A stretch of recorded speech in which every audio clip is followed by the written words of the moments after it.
para a gente fazer uma retrospectiva breve, antes de nós iniciarmos a palavra, nós aprendemos sobre a igreja de Éfeso, né?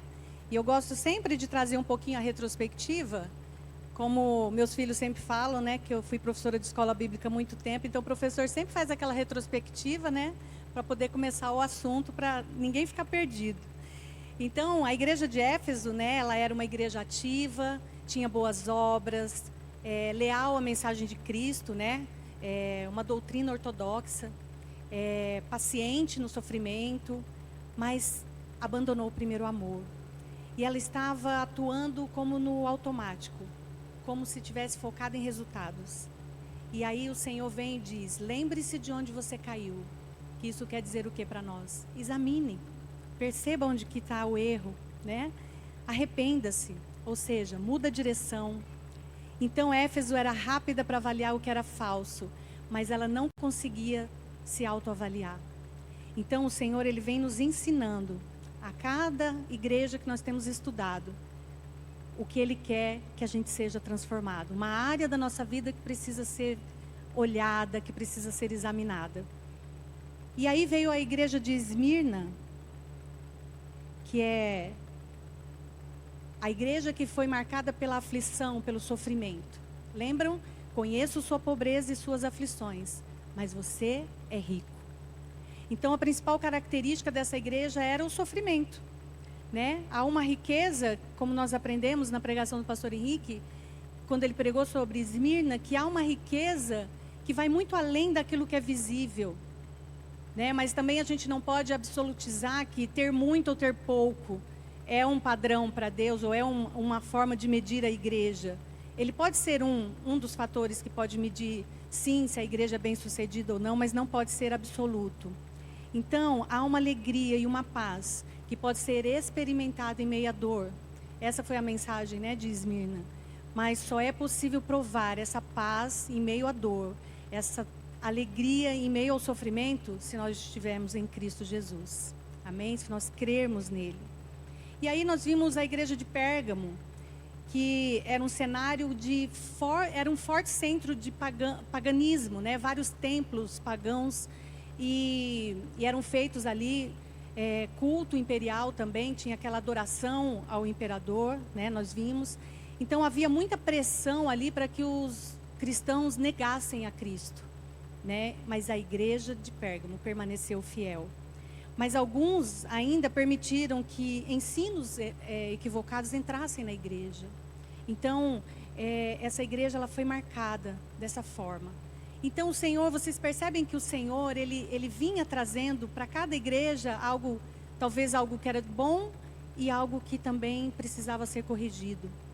E Éfeso, ele identificava os falsos ensinos e não permitia que eles entrassem.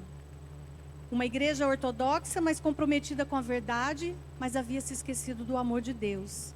Tinham doutrina, mas não tinham amor. A verdade sem amor, ela pode ferir e afastar. Assim como o amor sem a verdade pode criar formas que ofendem a Deus. Tudo é amor. Nem tudo é amor, né? Ou se for por amor, está valendo. Eu lembro que o pastor Henrique falou tão bem isso, mas não é bem assim, né? Não funciona dessa maneira. E aí, então, Pérgamo nos ensina que nós devemos trabalhar a partir do amor de Cristo, né? Mas nós temos uma verdade para zelar. Então, a gente precisa equilibrar isso, né? O amor de Deus com uma verdade sustentada, que é a palavra de Deus. Então, nós precisamos conhecer a verdade para que a gente possa identificar aquilo que está errado, aquilo que é o erro, aquilo que é falso. E aí, hoje de manhã, o Paulo trouxe, né? Falando sobre Tiatira, que foi uma igreja que também tinha boas obras, era uma igreja ativa, mas que deixou os falsos ensinos entrarem, né? E não confrontou o erro. E as pessoas ali ficaram como se amortecidas, né? Ali pelo pecado, pelo erro, pelos falsos ensinos. Então, chegamos hoje para nós aprendermos sobre a igreja de Sardes. E aí eu queria que você ficasse de pé, para que nós pudéssemos ler Apocalipse 3.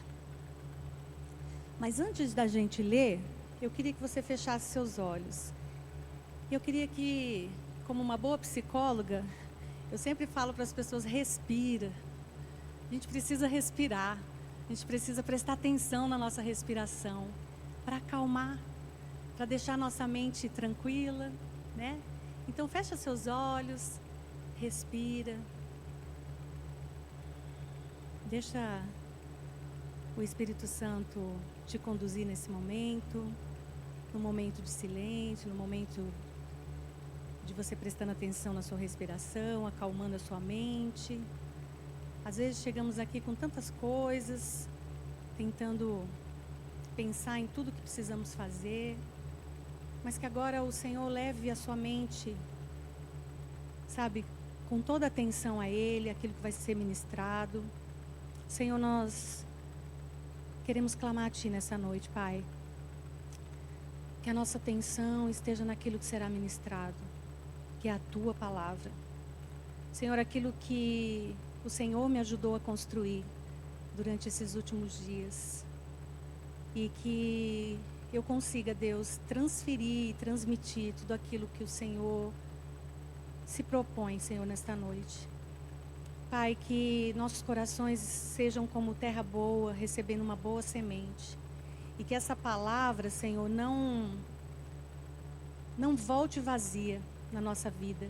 Que essa palavra, ela venha, ela nos confronte, ela nos transforme e que ela gere frutos através de nós. Porque a Tua palavra, ela tem esse poder de fazer isso conosco, de nos transformar, de nos confrontar e que nós estejamos prontos para isso nesta noite. Eu peço que todas as barreiras do orgulho, da soberba, da autossuficiência sejam quebradas nesse momento, Pai. Sejam colocadas por terra, mas que o nosso coração esteja totalmente vulnerável e aberto àquilo que o Senhor quer fazer nessa noite. Em nome de Jesus que oramos. Amém. E ainda em pé, então, vamos ler? Apocalipse 3, de 1 a 6. Ao anjo da igreja em Sardes escreva: estas são as palavras daquele que tem os 7 Espíritos de Deus e as 7 estrelas. Conheço as suas obras. Você tem fama de estar vivo, mas está morto. Esteja atento, fortaleça o que resta e que estava para morrer, pois não achei suas obras perfeitas aos olhos do meu Deus. Lembre-se, portanto, do que você recebeu e ouviu. Obedeça e arrependa-se. Mas se você estiver atento, se você não estiver atento, virei como um ladrão e você não saberá a que hora virei contra você. No entanto, você tem aí em Sardes uns poucos que não contaminaram suas vestes. Eles andarão comigo, vestidos de branco, pois são dignos. O vencedor será igualmente vestido de branco. Jamais apagarei o seu nome do livro da vida, mas o reconhecerei diante do meu Pai e dos seus anjos. Aquele que tem ouvido, ouça o que o Espírito diz às igrejas. Amém? Podem sentar.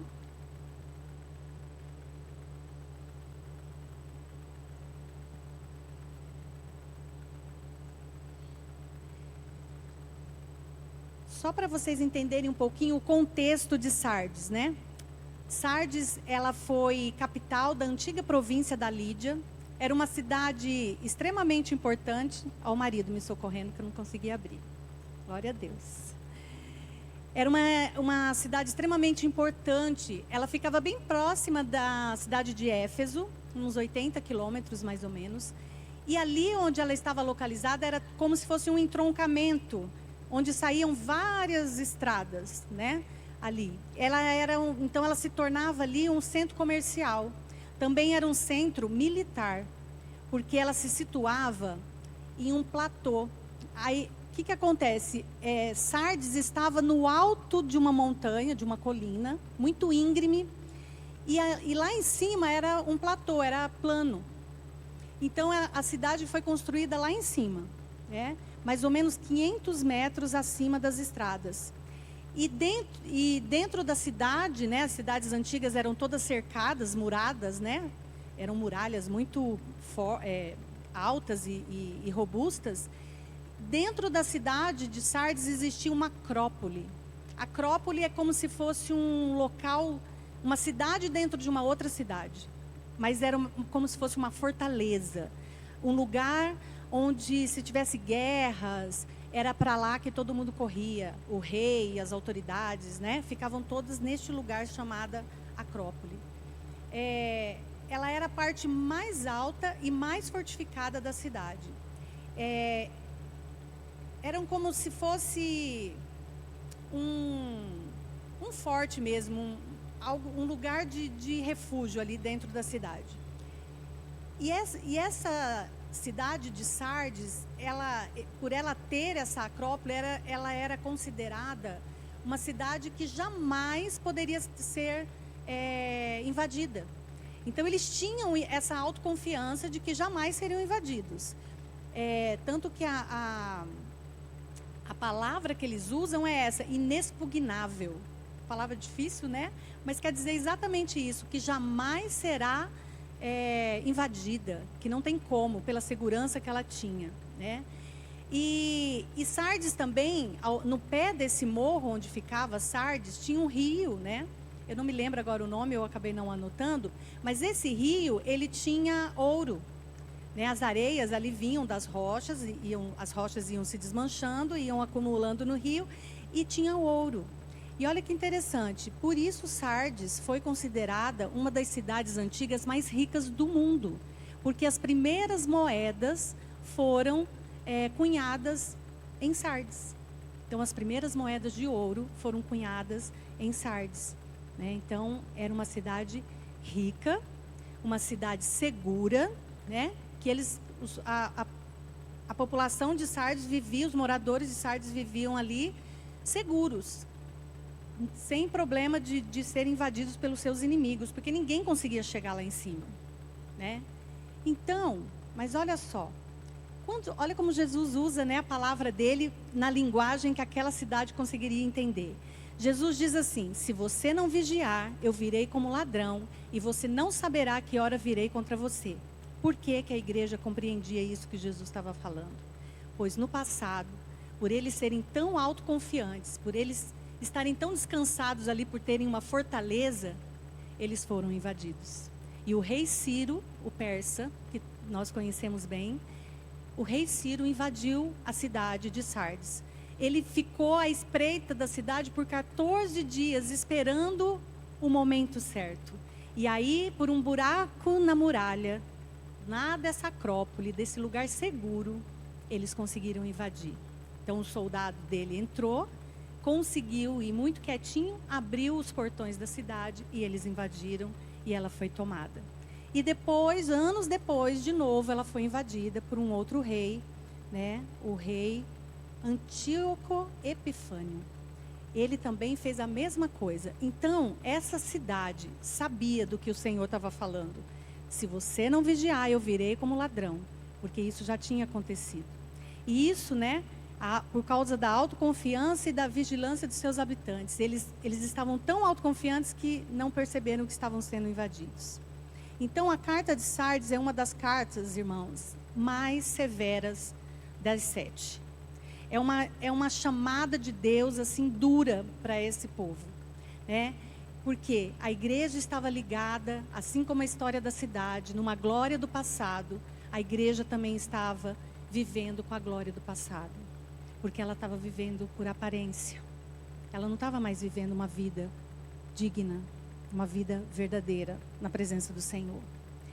Então, o versículo 1 diz assim: ao anjo da igreja em Sardes escreva: estas são as palavras daquele que tem os 7 Espíritos de Deus e as 7 estrelas.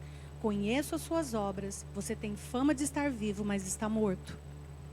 Aqui, nós já vimos lá em Apocalipse 2, Apocalipse 1, 20, que quando ele fala dos Espíritos de Deus, ele está dizendo dos 7 Espíritos, o Espírito completo de Deus, o Espírito total de Deus, a plenitude do Espírito Santo, né? E é o único que pode devolver a vida para Sardes. Então, por isso ele usa, né, que os 7 Espíritos, o Espírito de Deus, porque ele é o único que pode devolver vida para a igreja, amém? Então, e aqui aí ele fala, e aos 7 anjos, né, as 7 estrelas, que também tem a ver com os 7 anjos, que está lá em Apocalipse 1:20, quando ele fala a igreja de Éfeso. Então, é a mesma referência. 7 estrelas, 7 anjos, que ele está ligado aos líderes da igreja, né? Provavelmente a liderança da igreja. Então, aquele que fala com a igreja de Sardes é aquele que tem autoridade sobre a igreja e tem poder para dar vida através do seu espírito. A igreja de Sardes havia movimento, mas não havia vida. Ela tinha a prática, ela fazia boas obras, né? Mas não tinha profundidade, estava descolado do propósito, estava descolado do objetivo que Deus tinha para eles. Então, a avaliação de Deus aqui, ela é diferente. Porque o homem vê o que está no exterior, mas Deus vê o que está dentro. Então, começa aqui, irmãos, uma chamada para nós. Os homens veem a aparência, vê o lado que está de fora, mas só Deus conhece o nosso coração, só Ele sabe como nós estamos. As pessoas viam uma igreja viva, mas Deus via um cemitério espiritual, como diz John Stott. Ele fala sobre isso, ele usa esse termo no livro dele, que inclusive é o tema da nossa série. Nenhuma falsa doutrina estava prosperando na comunidade, como a gente já viu nas outras igrejas. Não se ouve aqui sobre balaamitas, sobre nicolaítas, né? Ou os falsos ensinos. Mas, aos olhos de quem observava, parecia que era uma igreja viva e dinâmica. Mas estava numa espiritualidade totalmente de fachada. Apenas como um rótulo e uma aparência. Não tinha profundidade. Tinha exuberância de vida diante dos homens, mas estava morta diante de Deus, pois Deus não vê como o homem vê. O fato de ser considerada viva, ativa e ter fama, pode ter cegado a igreja. Nem ela própria tinha consciência do seu estado espiritual. Como isso é sério, né? Às vezes a gente fica tão envolvido com o fazer, com as atividades, né, com o ativismo, às vezes que nós estamos nas atividades da igreja ou com as atividades da nossa vida, e que nós vamos perdendo o nosso tempo de relacionamento com Deus, e a gente não vai percebendo que estamos esfriando, que estamos deixando, né? E isso é algo que nós precisamos retomar. Então, os seus membros, aqui os membros de Sardes, eles pertenciam a Cristo apenas de nome, porque eles não estavam mais com o coração na igreja. Eles estavam como só cumprindo um ritual, cumprindo, como o pastor Henrique até falou aqui, um compromisso na agenda. É como se a gente soubesse que domingo temos que vir e está na nossa agenda e nós vamos cumprir esse compromisso. Então, o povo de Sardes estava assim. Eles estavam praticando um cristianismo nominal. Não era mais profundo, não tinha mais relacionamento com Deus. E o versículo 2, ele vai dizer assim, ó: esteja atento, fortaleça o que resta e o que estava para morrer, pois não achei suas obras perfeitas aos olhos de Deus. As obras aqui eram aqueles deveres regulares, mas eles não estavam cumprindo o padrão de Deus. Pareciam que eram boas, né, sólidas, dignas, mas eles estavam apenas fazendo para que as pessoas vissem, né? Aos olhos de Deus, elas estavam completamente fora do propósito. Então, eles estavam fazendo, as pessoas estavam vendo, eles continuam com a fama, mas não era mais a igreja do Senhor. Não eram mais obras íntegras. Eles trabalhavam sob as luzes dos holofotes, ou seja, eles promoviam as suas próprias vidas, eles promoviam os seus nomes, né? É como se eles quisessem se autopromover, mantendo as aparências, mas já não estavam muito distantes de Deus. Os cultos eram vazios de sentido, assim como as vidas deles também. Os crentes de Sardes eram como hipócritas. Davam esmolas, oravam, jejuavam, até entregavam o dízimo, com o objetivo de ganhar reputação de bons religiosos. Eles eram como sepulcros caiados. Ostentavam a aparência de piedade, mas negavam o poder. O pastor Hernandes Dias Lopes diz que era formalidade sem poder, reputação sem realidade, aparência extrema sem integridade interna e demonstração sem vida. E ele continua: em Sardes os crentes estavam falsamente satisfeitos, falsamente confiantes, eram falsamente ativos, falsamente devotos e falsamente fiéis. O Senhor lê nossos pensamentos e conhece nossos motivos. Ele pode ver até o ponto que nossa fé está. Se ela está verdadeira, se ela está com a motivação certa. Ele sabe todas as coisas. E Ele sabe até que ponto nós estamos fazendo as coisas só pela fachada. Só de fachada. O Senhor sabe. Versículo 3 diz assim: lembre-se, portanto, do que você recebeu e ouviu. Obedeça e arrependa-se. Mas se você não estiver atento, virei como ladrão e você não saberá a que horas eu virei contra você. Assim como em Éfeso, Apocalipse 2:5, lembre-se de onde caiu, arrependa-se e pratique as obras que praticava no princípio. Se não se arrepender, virei a você e tirarei seu candelabro do lugar dele. Jesus está aqui exortando a igreja a considerar seriamente a situação dos seus membros e a mudar a sua mentalidade, o seu coração e as suas ações. Irmãos, Deus está nos chamando para uma mudança de rota completa. Às vezes não. Eu queria muito que hoje nós tivéssemos essa consciência de nós fazermos esse exame com toda a honestidade do nosso coração. Nós precisamos permitir que o Senhor fale conosco essa noite. Em Éfeso, Jesus diz que retiraria o candelabro do meio deles. A igreja, ela perderia a sua identidade de igreja. Mas aqui em Sardes, Jesus adverte que viria como um ladrão para juízo, se a igreja não reconhecesse e se arrependesse. Então, era uma palavra de juízo. Não é diferente para nós. No entanto, você tem aí em Sardes uns poucos que não contaminaram suas vestes. Eles andarão comigo vestidos de branco, pois são dignos. A causa aqui de morte de Sardes não era uma heresia que estava entrando, não era uma perseguição, mas foi o pecado que entrou na igreja. Os cristãos adotaram os sistemas de valores da sociedade, o que se opõe aos princípios de Deus. E hoje, será que se a gente olhar para a nossa sociedade hoje, olhar ao nosso redor, não está acontecendo a mesma coisa? Muitas igrejas estão permitindo, estão se amoldando às coisas do mundo, aos valores da sociedade, como se fossem normais. Né? O mundanismo entrou lá na igreja de Sardes e hoje não é diferente. E aqui não é que a gente quer as coisas materiais do mundo. Isso vai muito além. Aqui, esse termo é usado como uma mentalidade que normaliza o pecado.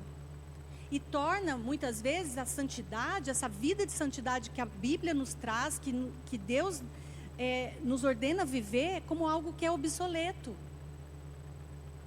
Então, a gente fica chato, fica careta, quando a gente quer ser crente de verdade. Aí, às vezes, a gente acaba não sendo, né, ou flexibilizando para a gente poder ser aceito, para a gente ser o crente legal. Não que a gente tem que ser um crente chato, não é isso. Mas tem princípios, tem coisas que é inegociável. E é disso que o Senhor está falando.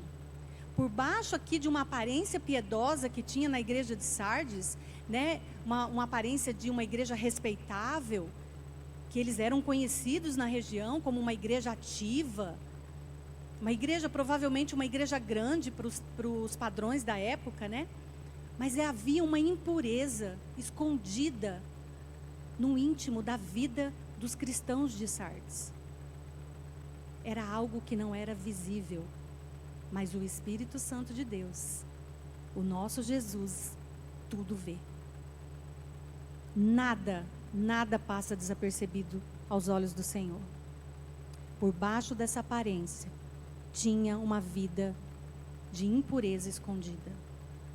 Mas ele diz aqui que havia ainda uns poucos que não se contaminaram, que não se deixaram levar pela sedução do mundo, um remanescente fiel.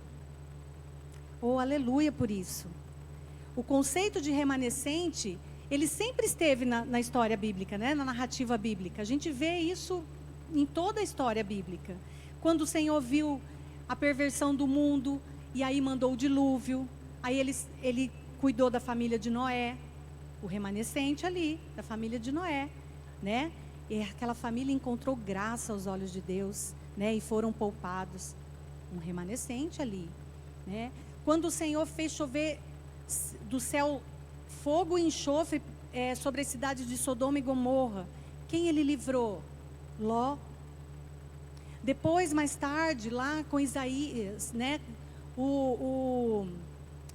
Os profetas de Baal e Isaías falou assim: nossa, estou sozinho, só ficou eu. E o Senhor fala o que para ele? Não, tem mais 7.000 que não dobraram os joelhos, que não se dobraram. Um remanescente. Então a história do Senhor sempre vai ter aqueles que são fiéis, um remanescente fiel, amém? Então, embora a fama de vigor na igreja fosse falsa, isso aqui é forte, né? A fama da igreja era falsa. Oh Jesus, tem misericórdia de nós. Uns poucos eram verdadeiros, mas nenhum estigma estava ligado a eles. Eles não eram, né, não tinham classificação de que estavam permitindo falsos ensinos, mas eles estavam ali, ó, escondidos, né? E a esses que Cristo dirige essa palavra tão forte: estejam atentos. Estejam atentos. Nós precisamos estar atentos e fortalecer aquilo que nos resta. Eu não estou dizendo que nós estamos dessa maneira, mas tem áreas talvez da nossa vida que precisam de um sopro de vida hoje. Talvez tem áreas da nossa vida que a gente foi deixando. Talvez eu não tenha mais uma vida de oração como eu tinha antes. Talvez eu não esteja mais buscando o Senhor como eu buscava antes. Talvez eu não esteja lendo a palavra como eu deveria ler, como eu lia antes. Quantos aqui se lembram de quando conheceram Jesus? De quando tiveram suas vidas alcançadas? Quando aquilo bateu tão forte no coração que você se entregou a sua vida para Ele e você não queria mais nada. Você queria ler a Bíblia, você queria ouvir os louvores, você queria estar na igreja, você queria estar nas atividades da igreja. E aí o tempo foi passando, as coisas foram ficando mais normais, e aí a gente vai deixando, e aí a gente vai colocando outras coisas no lugar, as atividades da vida, do dia a dia vão entrando, e sem perceber nós vamos deixando. Nós vamos, parece que ficando nessa mornidão. Então, várias vezes, durante o ministério público de Jesus, ele disse aos seus discípulos, aos seus seguidores: vigiem. Vigiem. A palavra diz vigiar e orar o tempo todo. Seus discípulos, eles deviam vigiar e orar sempre, o tempo todo. Mas nem eles às vezes faziam isso, né? Então nós devemos estar prontos o tempo todo, orando, jejuando, buscando, prontos para servir, esperando o nosso Jesus voltar. Aqueles que esperam o seu Senhor com expectativa, com alegria, que não vê a hora de encontrar o seu amado. E aqui essa palavra que ele usa nesse texto, que é fortalecer aquilo que ainda resta, era frequentemente usada na igreja, principalmente na igreja primitiva, no sentido de encorajar, no sentido de firmar os cristãos, né? Aquele incentivo: não, seja forte, vai dar certo, né? Vamos junto. É mais ou menos assim. E é dessa forma que os pregadores da época, né, que a gente vê tantos textos de Paulo falando ali dos discípulos em meio à sua pregação, o seu ensino, fortalecia eles. Da mesma forma que os cristãos de Roma, Paulo falava ali que desejava visitá-lo para que pudesse fortalecê-los. E como que a gente fortalece alguém se nós às vezes estamos fracos? Nós fortalecemos quando nós buscamos a palavra, quando nós lemos a palavra de Deus é alimento para nós. Quando a gente fica sem comer por um longo período de tempo, a gente não fica com o corpo fraco, a gente parece que vai, né? Fica meio sentindo uma fraqueza, uma tontura. E a nossa vida espiritual? Se a gente não alimentar a nossa vida espiritual, ela vai ficar capenga. Ela vai também ficar fraca. Mas aqui, a palavra de Deus, que é usada aqui como fortalecer, e que quando ele fala que era tão usado, né, narrativa bíblica que a gente vê, é porque eles eram firmes na palavra, eles buscavam, eles oravam, eles liam. Então eles estavam fortalecidos no Espírito. Porque como nós vimos, o Espírito de Deus é o único que pode devolver vida para uma igreja que está morta. Então é o Espírito de vida, e o Espírito de Deus, ele age nas nossas vidas, através da nossa relação com Ele. E a nossa relação com Ele é buscando, lendo, orando, jejuando, estando com Ele, no nosso dia a dia. John Stott, ele escreve sobre essa questão dessa responsabilidade que nós temos como cristãos de fortalecer uns aos outros. Né? Ele diz assim, os novos convertidos muitas vezes são fracos. São como os bebês em Cristo e precisam ser nutridos, cuidados e amados até atingirem uma maturidade. Em geral, são instáveis e precisam ser firmados. Os cristãos mais maduros têm a responsabilidade para que com os mais jovens na fé, né? Então nós que estamos há mais tempo, né, na igreja, que conhecemos Jesus, temos uma responsabilidade dada pelo Senhor de quê? De trazer aqueles que estão começando na fé, de fortalecê-los, de ensiná-los, discipulá-los, né? Ensinar a palavra de Deus. Mas e aí? Eu sei o suficiente? Eu leio, eu conheço a palavra para que eu identifique, né, o que é certo, o que é errado, para eu poder ensinar para o outro que está chegando? Essa é uma pergunta que a gente precisa saber responder.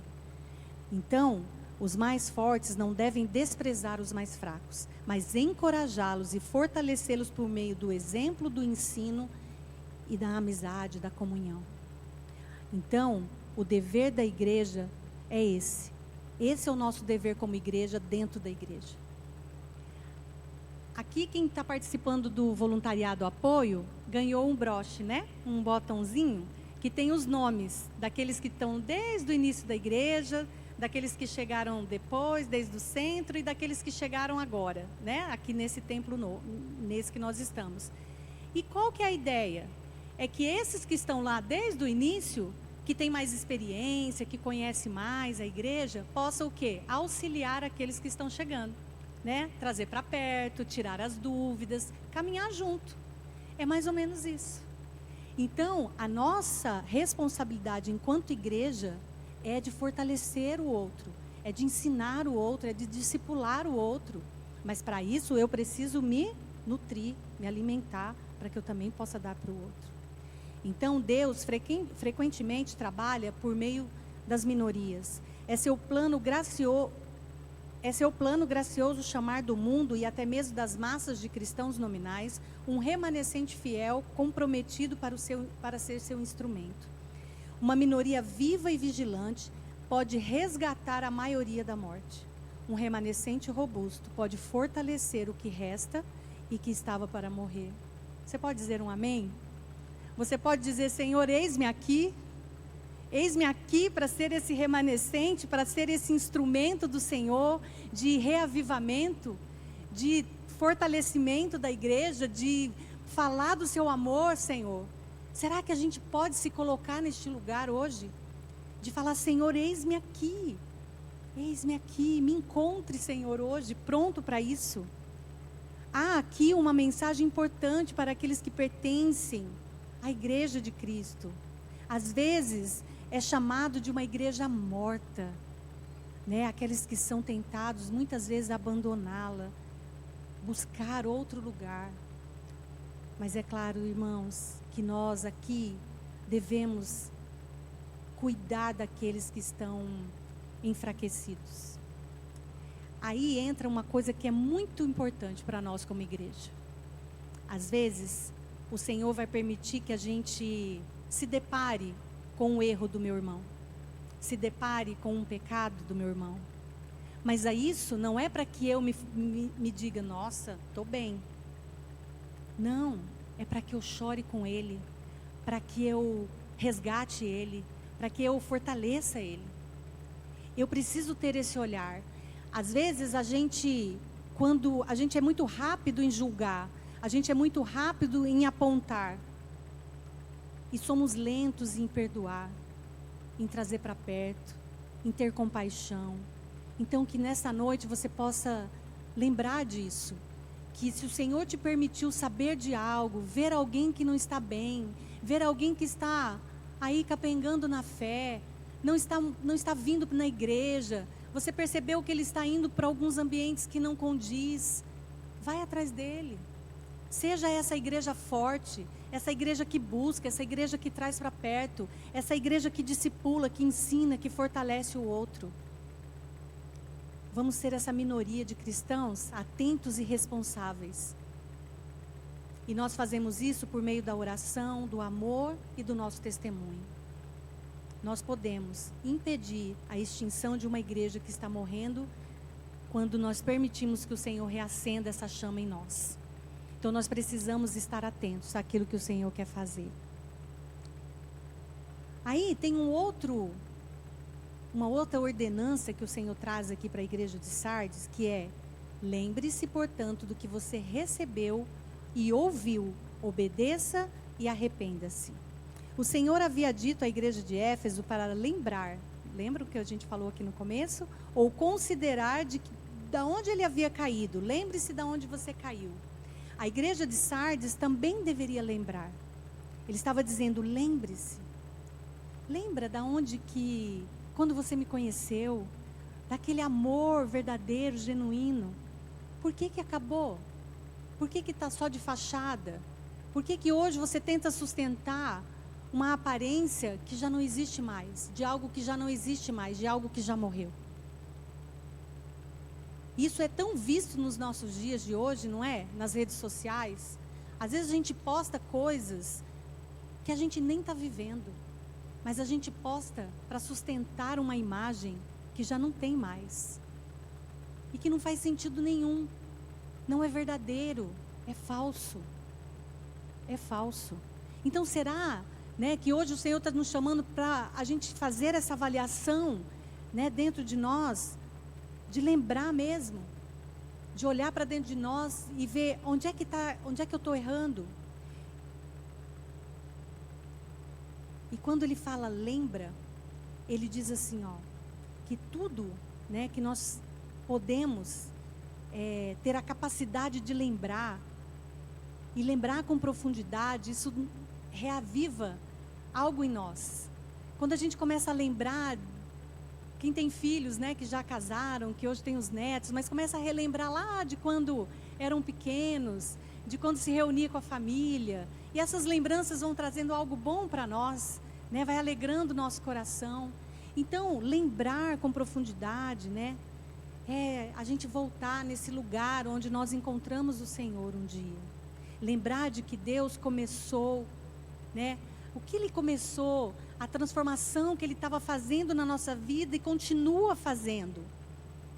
O Senhor não parou, o Senhor continua ativo nas nossas vidas. Somos nós que muitas vezes não permitimos que Ele continue fazendo, porque nós paramos de nos relacionarmos com Ele. Estamos vivendo na superficialidade. Nós nos acomodamos.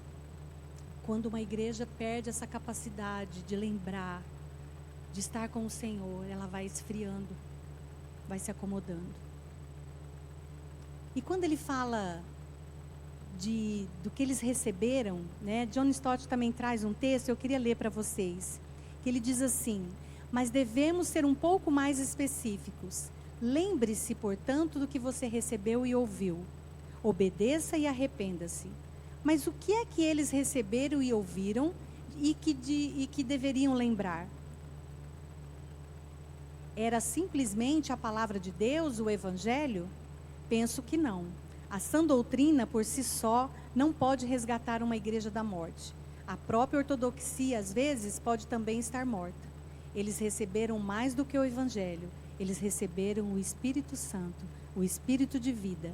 E Ele é o dom especial que todos nós recebemos quando respondemos ao Evangelho com arrependimento e fé.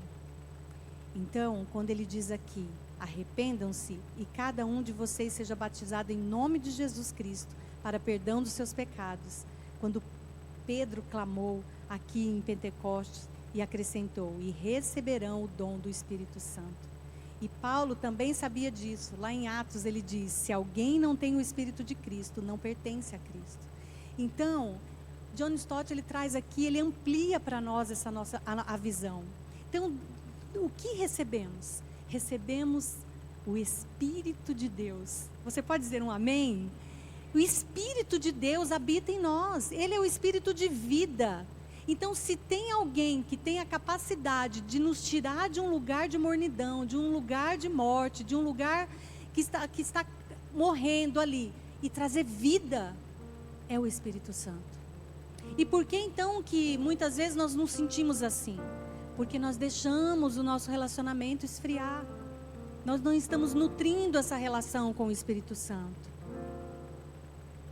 Lembrar do que recebeu e ouviu. Não se trata apenas de lembrar de informações, doutrinas ou ensinamentos corretos. O autor aqui, John Stott, ele traz um ponto importante. A verdade por si só pode ser conhecida sem ser vivida. Ou seja, é possível ter uma fé certa na teoria e ainda assim ser espiritualmente morto.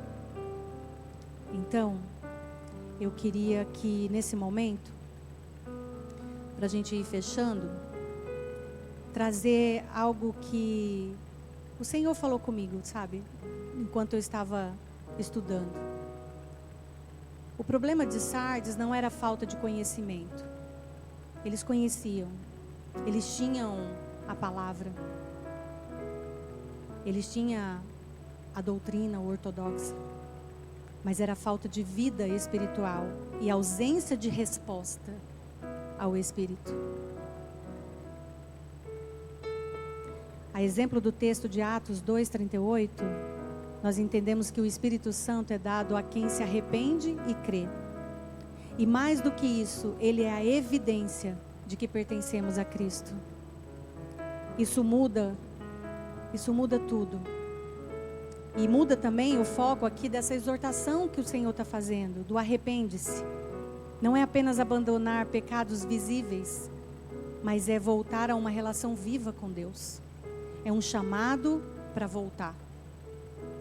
Então essa noite é esse chamado para voltar. Não apenas a doutrina que aprendemos, mas para a relação contínua e profunda com Deus. Relação que foi substituída pela correria, pelas muitas atividades. E eu quero trazer aqui algo prático que a gente precisa para a nossa vida. Que talvez você precise hoje. E eu queria que nesse momento se você quiser fechar seus olhos, eu vou ler 3 pontos práticos que nós precisamos para essa mensagem.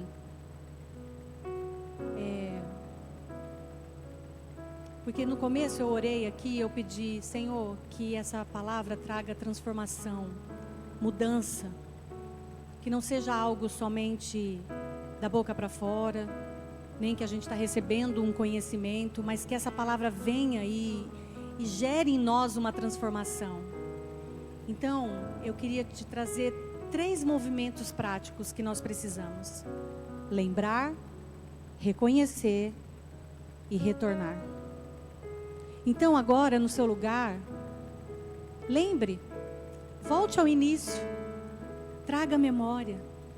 Lembre-se de como você foi alcançado pela graça. Recorde do primeiro amor, quando você não via a hora de estar a sós com Jesus. Sua alegria era estar na casa do Senhor, reunido com os irmãos. Quantas vezes chegava cansado, mas era renovado pela presença do Espírito Santo. Então deixa Deus te trazer à memória aquilo que Ele gostaria hoje de trazer no seu coração, para que Ele possa soprar vida. Reconheça, pare de se examinar, pare para se examinar, mas seja honesto com você mesmo. Deus te conhece por dentro. Não tem como você viver de fachada na presença dele. Tenha coragem de admitir: eu não estou como antes. Identifique áreas da sua vida que estão morrendo. Áreas que você está vivendo no automático. Reconheça sem justificar. Sem consciência não há transformação. Nós precisamos entender isso. E busque ajuda, não ande sozinho. E retome. Tome uma decisão prática de voltar à presença, de restaurar hábitos, disciplinas espirituais que você deixou de lado. A oração, a leitura da palavra, tempo de meditação, tempo a sós com Deus. O chamado de Jesus hoje não é de condenação para nós, mas de despertar. Sabe, não é algo que o Senhor vem e nos acusa, mas essa mensagem é uma mensagem de esperança para nós. Porque Ele está vendo o que está acontecendo, porque essa mensagem foi para Sardes lá no primeiro século, mas é para hoje, para nós também. Porque muitas áreas da nossa vida podem estar morrendo. A nossa fé. Então que hoje você possa lembrar, que você possa reconhecer e que você possa retornar. O chamado de Jesus não é para condenação, é para despertar. Ainda há algo, há um remanescente. Você está aqui, então há algo que você ainda tem para que Deus possa soprar vida e que a gente possa entender que há esperança para nós. Amém? Feche seus olhos, vamos orar. Pai, obrigada, Senhor, por esta palavra. E, Senhor, nós queremos realmente nesta noite colocar a nossa vida diante do Senhor. E, Deus, nós queremos te dizer que nós não queremos viver de aparência. Então, Senhor, o Senhor é aquele que sonda o nosso coração. O Senhor é aquele que conhece o íntimo do nosso interior. E para o Senhor nós não temos como esconder nada. Então, Deus, que nesta noite o Senhor traga à nossa memória aquilo que nós precisamos entregar de novo para o Senhor e pedir que o Senhor sopre vida. Que hoje haja cura, que hoje haja libertação no nosso meio, que hoje haja, Senhor, restauração. Senhor, sopra vida em nós. Aquelas áreas que nós precisamos entregar para o Senhor, as áreas que nós precisamos, Senhor, pedir: Deus, vem e sopra vida. Porque nós não estamos mais aguentando viver sustentando uma aparência de coisas que já não existem mais. Mas nos leva de volta ao primeiro amor, para que nós possamos viver uma vida plena, aquela que o Senhor escolheu para nós, na Tua presença. Uma vida de verdade, em nome de Jesus. Amém? Amém? Você pode dar um glória a Deus? Aleluia!